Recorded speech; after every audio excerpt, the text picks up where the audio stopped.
প্রিয় শিক্ষার্থী বন্ধুরা, আসসালামু আলাইকুম। স্বাগতম জানাচ্ছি বাংলাদেশ শিক্ষা বার্তার নতুন একটি ভিডিওতে। 2024 সালের এইচএসসি পরীক্ষার্থীদের দারুণ দুইটি সুখবর নিয়ে আজকের এই ভিডিওতে আলোচনা করব। তো তোমরা যারা ভিডিওটি দেখতেছো প্রথম থেকে শেষ পর্যন্ত দেখতে থাকো।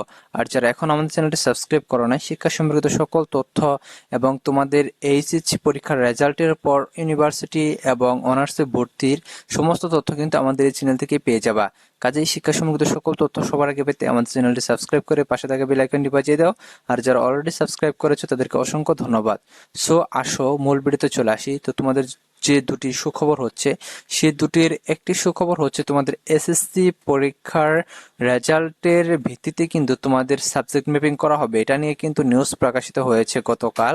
তো তোমরা নিউজটি আমরা এক ভিডিওতে আপলোড করেছিলাম, তো তোমরা দেখেছো এবং তোমরা বিভিন্ন সংবাদ মাধ্যমেও জানতে পেরেছো বা ইউটিউবে জানতে পেরেছো যে এইচএসসি পরীক্ষার ফলাফল ঘোষণার নতুন সিদ্ধান্ত এসেছে। এটি দেখো যমুনা টিভিতে প্রকাশিত হয়েছে এবং এখানে বলা হয়েছে যে তোমাদের এসএসসি সমমানের পরীক্ষার যে রেজাল্টটা সেটা অনুযায়ী কিন্তু তোমাদের সাবজেক্ট ম্যাপিং করা হবে। আরেকটা কিন্তু দুঃসংবাদ রয়েছে তোমাদের পাশাপাশি, সেটা হচ্ছে তোমাদের যে সকল পরীক্ষাগুলো হয়েছে সেই সকল পরীক্ষাগুলার কিন্তু তোমাদের মূল্যায়ন করা হবে, খাতাগুলো দেখে তারপরে তোমাদের রেজাল্ট দেওয়া হবে এবং বাকি যে সকল পরীক্ষা স্থগিত হয়েছে সেই সকল পরীক্ষাগুলা কিন্তু তোমাদের সাবজেক্ট ম্যাপিং করা হবে এবং এটা এসএসসির রেজাল্টের ভিত্তিতে। জেএসসি রেজাল্ট কিন্তু এখানে থাকছে না। এটা কিন্তু তোমাদের জন্য বিশাল একটা সুখবর। তো এখন বিষয় হচ্ছে যারা তোমরা খারাপ স্টুডেন্ট তাদের জন্য দুঃসংবাদ হচ্ছে যে তোমাদের যেহেতু প্রত্যেকটি খাতা তোমাদের মূল্যায়ন করা হবে যে কয়টা পরীক্ষা হয়েছে, এটা একটা দুঃসংবাদের কারণ। এতে দেখা যাবে যে তোমাদের চেয়ে যেসব বোর্ডে পরীক্ষা কম হয়েছে তারা কিন্তু বেশি সুবিধা ভোগ করবে, মানে তাদের পাশের হারটা কিন্তু অনেক অনেক অনেক বেশি থাকবে। তো যাই হোক, আরেকটি সুখবর হচ্ছে যে তোমাদের কিন্তু ঢাকা শিক্ষা বোর্ডের ওয়েবসাইট একটি নোটিশ প্রকাশ করেছিল। এটি মূলত সকল শিক্ষা বোর্ডের জন্য কিন্তু প্রযোজ্য। সকল শিক্ষা বোর্ডে কিন্তু এইভাবে ফেরত দেওয়া হবে টাকাগুলা। তো তোমাদের শিক্ষার্থীদের যারা তোমরা ফর্ম ফিল আপ করেছিলা, তোমাদের এইচএসসি পরীক্ষাটা পুরোপুরি কিন্তু হয়নি, অনেকগুলো পরীক্ষা স্থগিত রয়েছে। তো সেসব পরীক্ষা খরচ বাবদ যেসব টাকাগুলা তারা ধার্য করেছিল সেসব টাকা কিন্তু তোমাদের প্রত্যেকটা শিক্ষার্থীদের কিন্তু ফেরত দেওয়া হবে। আর এটা নিয়ে এর আগের এক ভিডিওতে কিন্তু আমি আলোচনা করেছি এবং তোমাদের নোটিশটা কিন্তু পুরোপুরি পড়ে দেখিয়েছি এবং বুঝিয়ে দিয়েছি। তো তোমরা যারা ভিডিওটি দেখো নাই তোমরা কিন্তু দেখে নিতে পারো। তো এটা হচ্ছে তোমাদের জন্য দ্বিতীয় সুখবর যে তোমরা তোমাদের পরীক্ষার টাকাগুলা কিন্তু ফেরত পাচ্ছ, অর্থাৎ তোমরা কিন্তু একটা ভালো অ্যামাউন্ট ফেরত পাবা, কারণ তোমাদের প্রতি প্র্যাকটিক্যালে কিন্তু তোমাদের 45 টাকা করে এবং তৃতীয় অংশের জন্য তোমাদের 40 টাকা করে কিন্তু ফেরত দেওয়া হবে এবং এটা কিন্তু এখানে বুঝিয়ে দেওয়া আছে এবং তোমাদের কলেজ থেকে এটা ফেরত দেওয়া হবে, তোমরা কলেজ থেকে এই টাকাটা নিতে পারবা।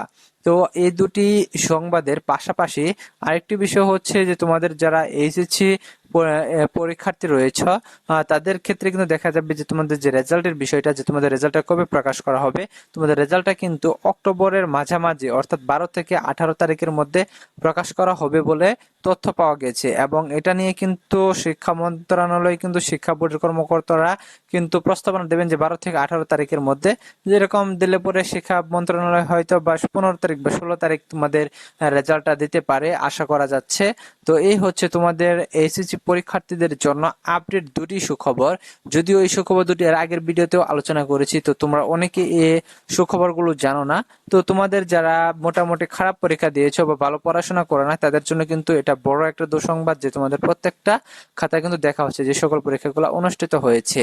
যদিও এটা আসলেই দেখাটা যুক্তিযুক্ত, কিন্তু তোমাদের যেহেতু অনেকগুলা বোর্ড রয়েছে বাংলাদেশে, প্রত্যেকটা বোর্ডে কিন্তু সমান সংখ্যক পরীক্ষা হয় না। এক্ষেত্রে এক এক বোর্ডের শিক্ষার্থীরা এক এক পরিমাণ দেখা যাবে যে সুবিধা ভোগ করবে। যেমন ধরো যারা সিলেট বোর্ডে রয়েছে তাদের কিন্তু দেখা যাবে যে টেনশন কম, কারণ তাদের পরীক্ষা কম হয়েছে এবং বেশিরভাগ শিক্ষার্থীরা কিন্তু সেখানে পাস করবে। আর যেসব পরীক্ষা বোর্ডে 7টি বা 8টি পরীক্ষা হয়েছে তারা কিন্তু অনেকেই দেখা যাবে যে ফেল করবে এবং তাদের ফেলের হার কিন্তু অনেক অনেক অনেক বেশি থাকবে সিলেট বোর্ডের তুলনায়।